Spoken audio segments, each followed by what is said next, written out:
Hello students, welcome to our institute concept booster tutorial.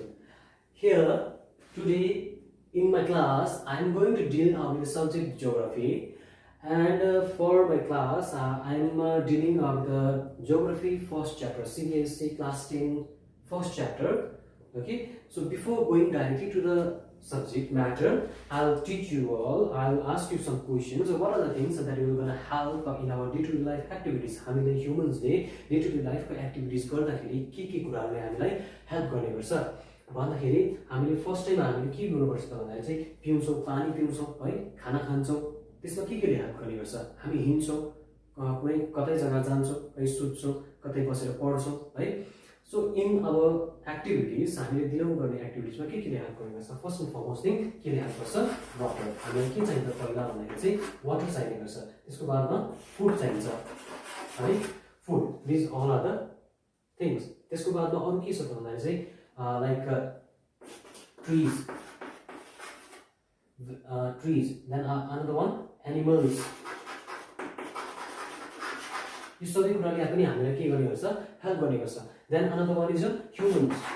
Human itself is helping the human being. Yes or no? Human. एकजनाले अर्को मान्छेको help चाहिन्छ. Yes or no? So humans is also considered as the resources. Yes or no? So water. Then another one is your food.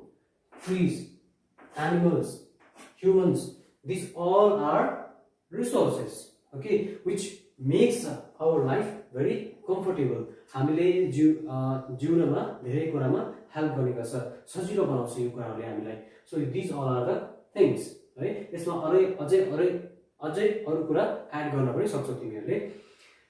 न यसमा यो सबै कुरामा के हुन्छ त? कस्तो चीजलाई चाहिँ कस्तो क्राइटेरिया हुन्छ त एउटा थिङ्सलाई, एउटा कुनै चीजलाई रिसोर्सेस भनेर भन्नुमा? Okay, first point के छ त भन्दाखेरि चाहिँ it should be available in the nature.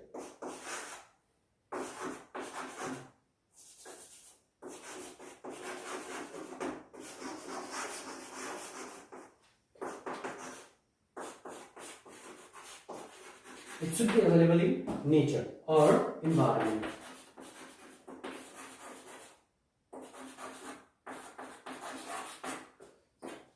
नेचरमा या फिर इन्भाइरोमेन्टमा एभाइलेबल हुनु पर्यो. जस्तै स्पेसमा कुनै मिटियोर्स ड्राइभ गरिरहेको छ या फेरि चलिरहेको छ, कुदिरहेको छ, त्यो रिसोर्सेस भएन नि हाम्रो लागि. यहाँनिर लाइफ कम्फर्टेबल बनाउन लागि त्यसले हेल्प गरेको छैन नि हामीलाई. So that is not consider as the resources.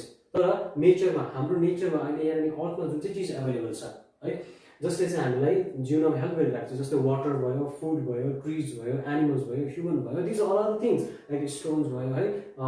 This all are the things which are making our life very comfortable to live in this earth. So त्यो कुरा चाहिँ कहाँ हुनु पर्यो भन्दाखेरि that should be available in nature or environment. Second point is के हुनुपर्छ भन्दाखेरि चाहिँ it should satisfy the human needs.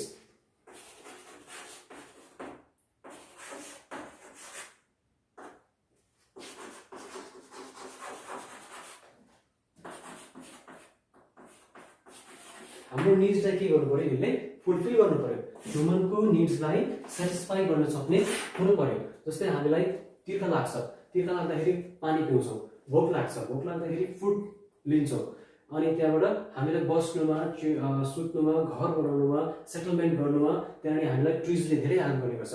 So यसले हाम्रो ह्युमन निड्सलाई सेटिस्फाई गर्दछ. एनिमल्सले के गर्ने गर्छ त भन्दाखेरि चाहिँ हामीलाई मिल्क दिने गर्छ, राइडिङ गर्नुमा. पहिलाको जमानामा, अहिले पनि हेऱ्यो भने कतिवटा जग्गामा ट्राभल गर्ने गर्छन् मान्छेहरू. सो सबै कुरामा यसले हेल्प गरिरहेको छ. मिट प्रोभाइड गर्ने गर्छ, फर प्रोभाइड गर्ने गर्छ है, लेदर प्रोभाइड गर्ने गर्छ.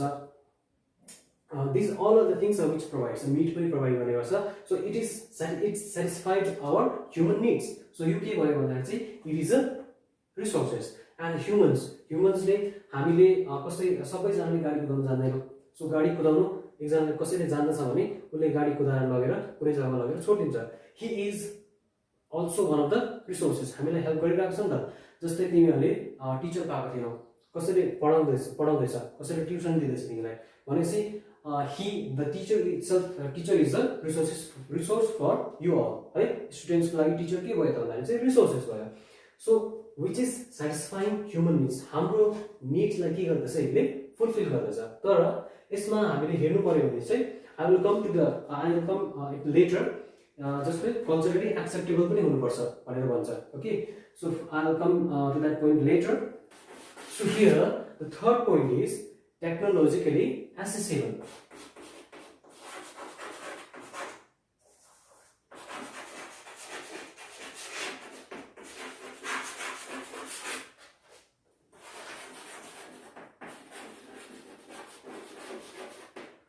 टेक्नोलोजीलाई हामीले युटिलाइज गरेर कुनै पनि चिजलाई एक्सट्र्याक्ट गर्न सक्नुपर्छ युटिलाइज गर्न सक्नुपर्छ सो त्यसलाई चाहिँ हामी के भन्न सक्छौँ रिसोर्सेस भन्न सक्छौँ कुनै एकदमै तल सिसोरको फेदमा कुनै प्रकारको खनिज पदार्थ छ अरे तर हामी त्यसलाई निकाल्न सक्दैन त्यसलाई निकाल्न सक्ने हाम्रो टेक्नोलोजी एभाइलेबलै छैन अरे ओके सो त्यस्तो छ भने चाहिँ हामी के गर्न सक्दैनौँ त्यसलाई चाहिँ हामी के भन्न सक्दैनौँ रिसोर्सेस भनेर भन्न सक्दैनौँ okay and another point is economically feasible fourth point is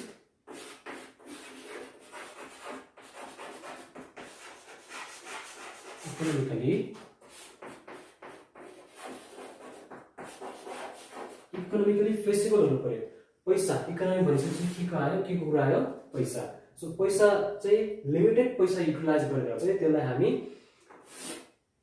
extract गर्न सक्नु पर्यो यदि त्यो छैन फेसिबल छैन ठिक्कै इकोनोमी युज गरेर चाहिँ हामी त्यसलाई निकालेर एक्सट्र्याक्ट गरेर युटिलाइज गर्न सक्दैनौँ त्यसमा खर्च ज्यादा हुन्छ भने त्यसलाई पनि रिसोर्सेस भनेर भन्न हामी सक्दैनौँ जस्तै हाम्रोमा सिक्किममै रङ्पुर र सिङतामको बिचमा माइनिङ भनेर भनिन्छ सो माइनिङमा के गरेको थियो भन्दा चाहिँ माइन्स खन्नु स्टार्ट गरेको थियो त्यहाँनिर कपर पाइन्छ भनेर स्टार्ट गर्यो तर खन्दै जाँदाखेरि के पायो त भन्दाखेरि त्यसको क्वान्टिटी भन्नु मतलब मात्रा एकदमै कम्ती पायो कम्ती मात्रामा मात्रै कपर पायो तर खर्च के हुँदै थियो बिकज इट लाइज इन कहाँनिर छ हाम्रो भन्दाखेरि चाहिँ यो चाहिँ हिमालयन बेल्टमा छ सो खन्नुको लागि ठुल्ठुलो ट्र्याक्टर्सहरू पनि आउँदैन क्रेन्सहरू त्यहाँनिर युटिलाइज गर्नु पनि सक्दैन सो सानो सानो चिजहरू युज गरेर त्यसलाई एक्सट्र्याक्ट गर्नु चाहिँ एकदमै के भयो खर्च ज्यादा हुने भयो सो इकोनोमिकली फेसिबल भएन so they leave that place okay तर सो त्यस्तो चिजलाई चाहिँ हामी के भन्न सक्दैनौँ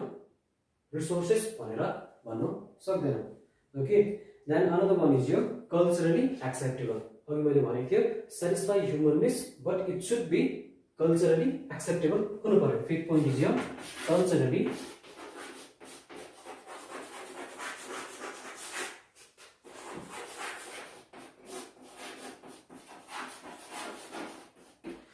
कल्चरली एक्सेप्टेबल हुनु पर्यो कल्चरली एक्सेप्टेबल भन्नु मतलब कुनै पनि सोसाइटीले कुनै पनि सोसाइटल कन्डिसनमा त्यो कुरालाई एक्सेप्ट गरेको हुनु पर्यो जस्तै ह्युमन निड्स जस्तै म ड्रग्स खान्छु अरे है कसैले ड्रग्स लिन्छ अरे कसैले एल्कोहल कन्टिन्युसली कन्ज्युम गरिबस्छ अरे ओके सो उसको लागि त त्यो निड्स भयो नि त होइन उसको लागि त्यो निड हुने गर्छ तर त्यो ह्युमन निड्स हो नि त उसको निडलाई त फुलफिल गर्दछ नि तर त्यो के हाम्रो कल्चरली सोसाइटीले एक्सेप्ट गर्छ त त्यसलाई गर्दैन नि कुनै पनि सोसाइटीले ड्रग्स लिनु in a very mass manner थुप्रो ड्रग्स लिनु या फेरि एल्कोहल ज्यादा लिनु त्यसलाई के गर्दैन कल्चरली एक्सेप्ट गर्दैन भनेपछि that should not be consider as a resources so कस्तो खालको हुनु पर्यो भन्दाखेरि चाहिँ रिसोर्सेस चाहिँ कुन चाहिँ कस्तो चिजलाई भन्न सकिन्छ भने that should which should be available in environment okay and the one is it should satisfy human needs okay and it should be technologically accessible technology लगाएर चाहिँ हामीले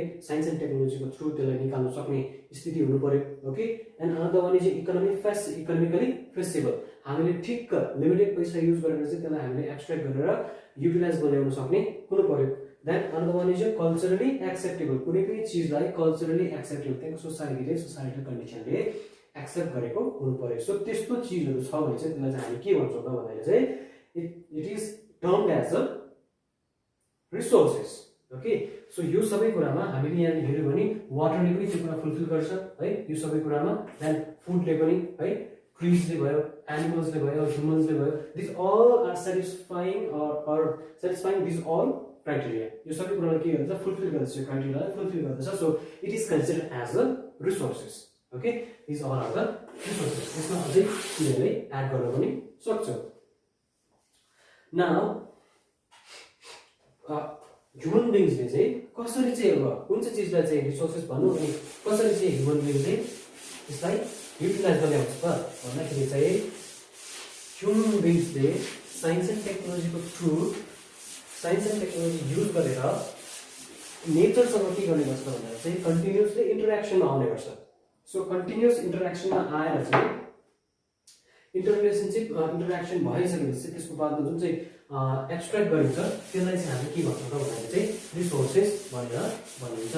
ह्युमन बिङ्सले के गर्छ भने हाम्रोमा नेचर छ, अर्थ छ, पहिला अर्थ थियो, त्यसको बादमा ह्युमन बिङ्स आयो है, अर्थ छ, देन थुप्रै एनिमल्सहरू पनि आयो, साथसाथमै ह्युमन बिङ्स पनि आयो।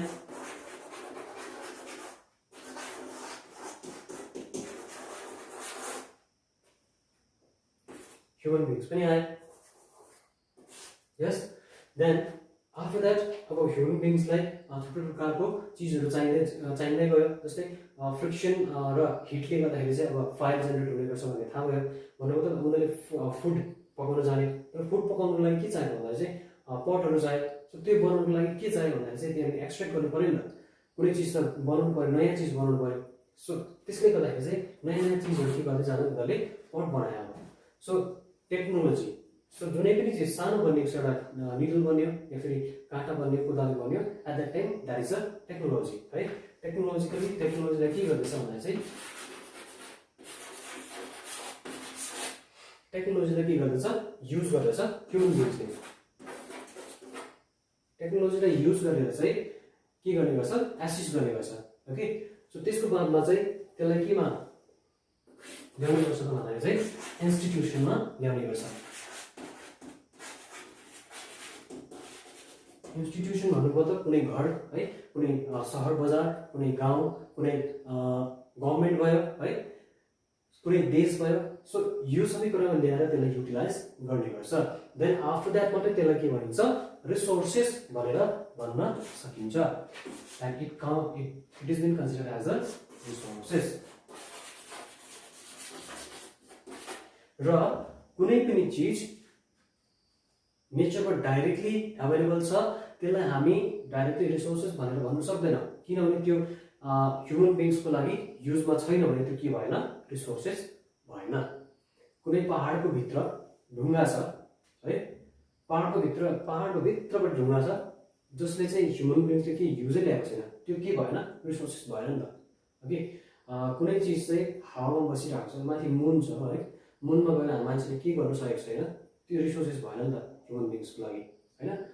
त्यहाँको कतिवटा चिजहरू युटिलाइज गर्नु सकेको छैन, त्यो के भएन रिसोर्सेस भएन ह्युमन बिङ्सको लागि, किनभने ह्युमन बिङ्सले त्यहाँनिर टेक्नोलोजिकली एसेस गरेर एउटा इन्स्टिट्युटको थ्रु इन्स्टिट्युट त्यहाँनिर त्यसलाई रिसोर्समा कन्भर्ट गरेको छैन। तर what they are trying to do is अहिले के हुँदैछ त भन्दाखेरि चाहिँ अर्थबाट ह्युमन बिङ्सले टेक्नोलोजिकली साइन्स एन्ड टेक्नोलोजीको डेभलपमेन्ट गरेर चाहिँ थ्रु द इन्स्टिट्युट है, कुनै एउटा गभर्मेन्टको कुनै अर्थको कुनै एउटा संस्थानबाट इन्स्टिट्युसनबाट त्यसको बादमा उनीहरूले सेटेलाइट्सहरू माथि पठाएर रिसर्च भइरहेको छ, मान्छे पनि पठाइरहेको छ होइन। सो गएर त्यहाँनिर रिसर्च गरिरहेको छ, स्पेसमा पनि गएर रिसर्च गरिरहेको छ।